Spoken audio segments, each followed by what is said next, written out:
मजा आ रहा है यार इस 100 days of code Python series में। आज के इस वीडियो में आप लोगों को बताऊंगा कि ब्रेक और कंटिन्यू स्टेटमेंट्स को कब और क्यों इस्तेमाल करते हैं पाइथन के अंदर। जब भी हम किसी भी लूप को इस्तेमाल करते हैं, हम कभी कभी चाहते हैं ये लूप यहीं पर खत्म होकर एग्जिट कर जाए, ऐसे में हम लोग ब्रेक को इस्तेमाल करते हैं। कभी कभी हम किसी लूप की एक पर्टिकुलर आइट्रेशन को स्किप करना चाहते हैं, तब हम कंटिन्यू का इस्तेमाल करते हैं, लेकिन ऐसे समझ में इतना अच्छे से नहीं आएगा, इसलिए चलते हैं कंप्यूटर स्क्रीन में एंड लेट्स गेट स्टार्टेड यार।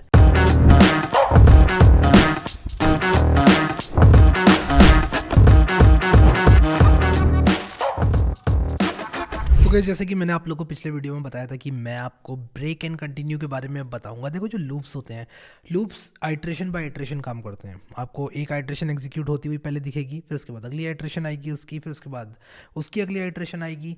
आप कभी कभी चाहते हैं कि एक पर्टिकुलर आइट्रेशन पर, मेरी बात को ध्यान से सुनना, एक पर्टिकुलर आइट्रेशन पर आप लूप को एग्जिट कर दें, और कभी कभी आप चाहते हैं कि एक पर्टिकुलर आइट्रेशन पर आप लूप को क्या करें, आप लूप को स्किप कर दें जस्ट फॉर दैट आइट्रेशन। जो कोड है लूप बॉडी का उसको स्किप कर दें एंड नेक्स्ट आइट्रेशन से दोबारा कंटिन्यू करें। तो इस तरह के काम किए जाते हैं हमारे ब्रेक एंड कंटिन्यू स्टेटमेंट्स के द्वारा। लेट्स सी कैसे काम करते हैं ये। तो सबसे पहले यार मैं यहाँ पर क्या करूँगा ना, जो मेरी main.py फाइल है वो खोलूँगा। तो रैपलेट की एक सबसे बढ़िया बात पता है क्या लगती है, जैसे कंसोल है मैं यहाँ ले जा सकता हूँ, इतना स्मूथ नेविगेशन है। इसको क्लोज कर दूंगा और ये साइड बाय साइड तीनों चीज़ें खुली हुई हैं, ठीक है, बहुत ही बढ़िया है। अब आप लोग यहाँ पर देखो, break statement enables a program to skip over a part of the code. The break statement terminates the very loop it lies within. मतलब जिस भी लूप के अंदर है उसको ब्रेक कर देता है। अब देखो, मान लो मैंने लिखा for i in range 12, ठीक है, और मैं यहाँ पर लिखता हूँ प्रिंट आई, ठीक है, और मैं प्रिंट आई लिख रहा हूँ, या लेट अस से मैं यहाँ पर लिख रहा हूँ प्रिंट 5 मल्टीप्लाई बाय आई, ठीक है। तो मैं यहाँ पर लिखूँगा 5 मल्टीप्लाई बाय, और मैं इसके बाद लिखूँगा आई, और इनफैक्ट मैं कुछ ऐसे कर देता हूँ आई, और फिर इसके बाद मैं लिखूँगा इज इक्वल टू, और इसके बाद मतलब बेसिकली मैं पता है क्या कर रहा हूँ, 5 की टेबल जनरेट करने की कोशिश कर रहा हूँ, और मैं यहाँ पर लिखूँगा 5 multiply by i+1। In fact i+1 कर देते हैं, वरना 0 से स्टार्ट होगी, या फिर 0 से भी अगर आप मल्टीप्लिकेशन टेबल को लेना चाहते हो तो ले सकते हो, कोई बड़ी चीज़ नहीं। अब देखो यहाँ पर मल्टीप्लिकेशन टेबल जो है वो मैंने यहाँ पर प्रिंट कर दी। इनफैक्ट मुझे ये स्पेस हटा देना चाहिए था, और इसको i+1 आप कर ही लो यार, ना क्या रहता है ना, दिल में रह जाती है बात ना, तो अच्छा नहीं लगता है। अब मान लो मैं चाहता हूँ फॉर सम रीज़न i = 1 के लिए ये चले, 2 के लिए चले, बट 10 के बाद ये ब्रेक कर जाए, मतलब मैं सिर्फ यहाँ तक इसको देखना चाहता हूँ, तो मैं यहाँ पर एक कंडीशन डाल सकता हूँ, इफ़ i = 10, तब क्या करो, ब्रेक कर दो। अब ये ब्रेक स्टेटमेंट पता है क्या करेगा, ब्रेक स्टेटमेंट कहेगा, मतलब मैं बहुत ही बेसिक लैंग्वेज में बता रहा हूँ, ब्रेक स्टेटमेंट कहेगा इस लूप को छोड़कर निकल जाओ। क्या कहेगा, सब लोग नीचे कमेंट में लिखो, ब्रेक स्टेटमेंट कहेगा इस लूप को छोड़कर निकल जाओ, इस लूप को छोड़कर निकल जाओ। और यहाँ पर मैं प्रिंट करता हूँ और यहाँ पर लिखूँगा लूप को छोड़कर निकल गया, ठीक है, बहुत ही बेसिक वाली हिंदी लिख दी मैंने, बट समझ में आ रही होगी आपको, ठीक है, लूप को छोड़कर निकल गया, ठीक है।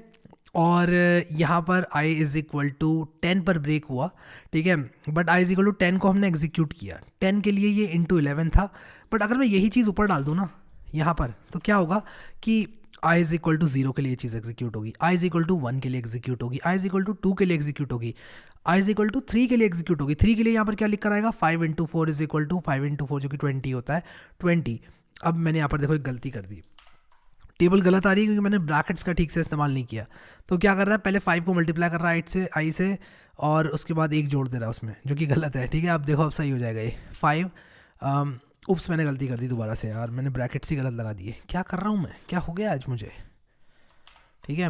अब सही है, देखो अब सही टेबल आएगी, मुझे आती है गाइस 5 की टेबल, ट्रस्ट में आती है, ठीक है। 5 × i = 5, 10, 15, ये सब यहाँ 10 तक आ गया, फिर लूप को छोड़कर निकल गया, ये लिखा मैंने, ठीक है।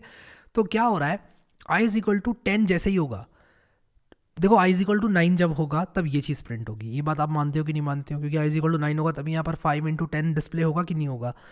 अब जैसे ही i की वैल्यू यहाँ पर 10 हो जाती है, इसको ब्रेक स्टेटमेंट मिल जाएगा। ब्रेक का मतलब लूप को छोड़कर निकल जाओ, लूप को छोड़कर निकल जाओ, और ये लूप को छोड़कर निकल जाएगा।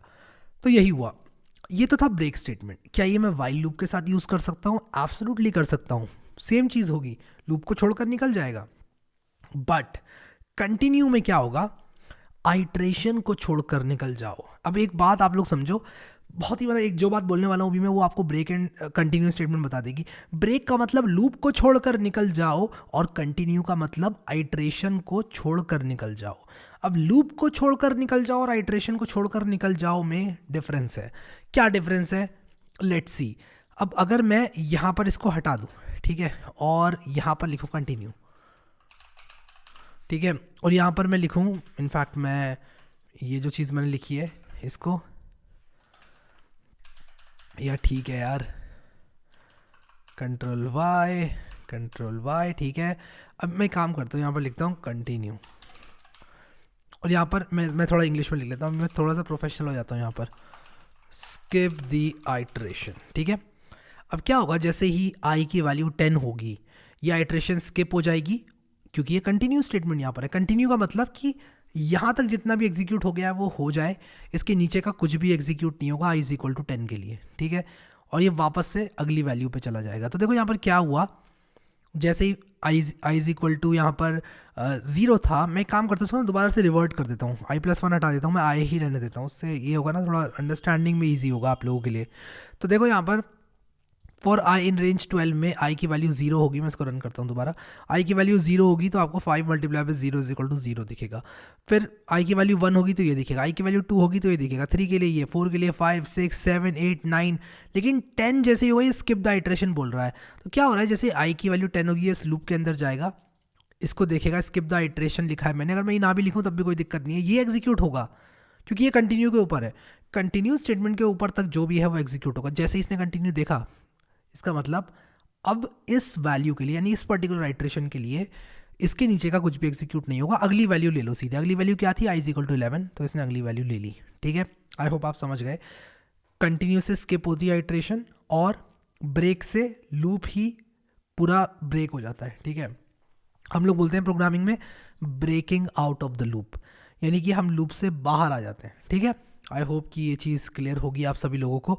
अब यहाँ पर एग्जाम्पल्स दिए हुए हैं मैंने, और रेंज का जो थर्ड आर्ग्यूमेंट है वो भी यहाँ पर लिखा हुआ है, ठीक है। तो यहाँ पर आप लोग देख सकते हैं इस एग्जाम्पल को, आपको समझ में आ जाएगा बहुत अच्छी तरह से। तो ये था break statement. Similarly continue statement के बारे में भी यही लिखा है, continue statement skips the rest of the loop statement and causes the next iteration to occur, अगली आइट्रेशन पर डायरेक्टली जंप कर जाता है, ठीक है। सिंपल सी चीज़ है ये भी, और आप जैसे ही इसको रन करोगे आपको ये आउटपुट देखने को मिल जाएगा। तो ये था break and statement. Now I am coming back to the same thing जो कि मैंने पिछले डे में, यानी कि डे 18 में आप लोग को बताया था, डू वाइल लूप को एमुलेट करो। मैं आ रहा हूँ उसी रैपल में, मैं आ रहा हूँ, ठीक है। उस रैपल में मैंने आप लोगों से एक सवाल पूछा था, और वो ये था कि डू वाइल लूप को एमुलेट करो, वो था डे 18 में, डे 18 में था यार। अब डे 18 में क्या था, डू वाइल लूप को एमुलेट करना। अब देखो डू वाइल लूप को कैसे एमुलेट करेंगे, मैंने आपको डू वाइल लूप तो बताया था कि एक बार चलेगा लूप, ठीक है। डू वाइल लूप में क्या होता है, एक बार चलेगा loop irrespective of whether condition is true और नॉट, चाहे कंडीशन ट्रू हो या फॉल्स हो, लूप आपका चलेगा ही चलेगा, ठीक है। और उसके बाद क्या होगा कि अगली जो आइट्रेशन है वो चलेगी अगर कंडीशन ट्रू है, वरना नहीं चलेगी, ठीक है। तो डू वाइल लूप को कैसे हम लोग एमुलेट कर सकते हैं, एक इनफाइनाइट वाइल लूप का इस्तेमाल करके, ठीक है। तो यही करते हैं अभी यहाँ पर। तो मैं इसको कमेंट आउट करूँगा अभी के लिए, डिलीट नहीं करूँगा क्योंकि मुझे कोड भी देना है आप लोगों को। मैं लिखूँगा वाइल ट्रू, तो वाइल ट्रू लिखा तो ये इनफाइनाइट लूप हो गया, तो हमने पिछले डे में देखा ही था। वाइल ट्रू लिखने के बाद मैं यहाँ पर लिखूँगा कि इफ़ कंडीशन इज़ फॉल्स, जैसे कि मान लो मैं यहाँ पर कंडीशन डालना चाहता हूँ i% 100 = 0, ठीक है। ये क्या कर रहा है, ये चेक कर रहा है कि अगर आपकी जो i है वो डिविजिबल बाय 100 है तो आप क्या करोगे, ब्रेक कर दोगे, वरना आप क्या करोगे, वरना आप यहाँ पर प्रिंट करोगे लेटर से i को, ठीक है। बहुत ही सिंपल सी चीज़। तो मैंने यहाँ पर क्या किया, मैंने लिखा i% और i को मुझे इनिशियलाइज भी करना पड़ेगा और i = i+1 भी करना पड़ेगा, और यहाँ पर मैं लिखूँगा i = i+1, ठीक है।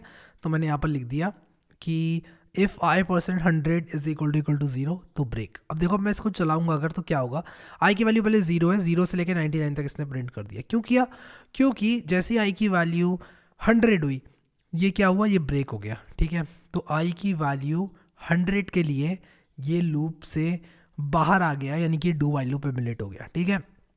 तो सबसे पहले तो क्या होगा कि जो कंडीशन कुछ भी हो, ट्रू हो या फॉल्स हो, हमें मतलब नहीं है, ये कंडीशन है हमारी, ये ट्रू हो या फॉल्स हो, ये लूप चलेगा ही चलेगा। फिर उसके बाद हर बार कंडीशन चेक होगी, 0 के लिए, 1 के लिए, 2 के लिए, 3 के लिए, 4 के लिए। फाइनली आई की वैल्यू जब 99 होगी तो यहाँ पर 100 हो जाएगी आई की वैल्यू और हम लूप से बाहर आ जाएंगे। ठीक है, ये सवाल पूछा जाता है डू वाइल लूप को एमुलेट करो। अगर आपको कन्फ्यूजन हो रहा है तो आप पिछले वीडियो में देखो, मैंने बहुत क्लियरली बताया डू वाइल लूप क्या होता है। और ये पढ़ो, ये वाला जो पोर्शन है वो पढ़ो, आप यहाँ से प्रीवियस नेक्स्ट कर सकते हो। और हमेशा की तरह मैं आपको बता दूं कि अगर आपको कोड चाहिए तो फोर्क रैपल वाला बटन होता है, उस पर क्लिक करा करो। बहुत सारे लोगों को कन्फ्यूजन होता है इस बारे में भी कि जो कोड है किसी भी रैपल का वो कैसे निकालना है। फोक रैपल करोगे तो आपकी अपनी हो जाएगी वो रैपल, फिर आप आराम से कर सकते हो काम उसमें। ठीक है, अपने आप आपको ऐसा दिखेगा पेज फिर। ठीक है, तो आई होप ये चीज़ क्लियर है सब लोगों को। अब डू वाइल लूप के बारे में यहाँ पर हम थोड़ा सा पढ़ते हैं और फिर वीडियो कंक्लूड करेंगे। Do while loop is a loop in which a set of instructions will execute at least one irrespective of the condition, कि कम से कम यार एक बार तो चलेगा ही चलेगा। क्या होता है कि इसको इस तरह से लिखा जाता है सी प्लस प्लस, जावा और सी जैसी लैंग्वेजेस में। बट आप लोग यहाँ पर देखो, and then the repetition of loops body will depend on the condition passed at the end of the while loop, जो कि यहाँ पर होती है। ठीक है, अगर ये कंडीशन ट्रू है तो ये दोबारा एग्जीक्यूट होगी लूप बॉडी, ट्रू है दोबारा होगी, ट्रू है, ऐसी चलती रहेगी ये लूप। ठीक है, पाइथन में इसको कैसे इम्यूलेट करना है मैंने आपको बताया कि आपको जिस तरह से करो, यहाँ कंडीशन लगा दो, अगर कंडीशन आपकी सेटिस्फाई नहीं हो रही है तो break out of the loop. ठीक है, तो हम लोग ब्रेक स्टेटमेंट का यूज़ करेंगे। तो यहाँ पर एक एग्जांपल दिया हुआ है, इसको आप सब लोग जो है रन करके देखना। I want you to come back to day 18 वाली रैपल और देखो इसको। ठीक है, अभी के लिए इस वीडियो में इतना ही गाइस। अगर आप लोगों ने प्लेलिस्ट को एक्सेस नहीं किया तो उसको अभी के अभी एक्सेस करिए, या क्लिक करके बुकमार्क करिए, या क्लिक करके सेव करें। अभी के लिए इस वीडियो में इतना guys. Thank you so much guys for watching this video. आप इस वीडियो को 1x में ही देख रहे हैं and I will see you next time.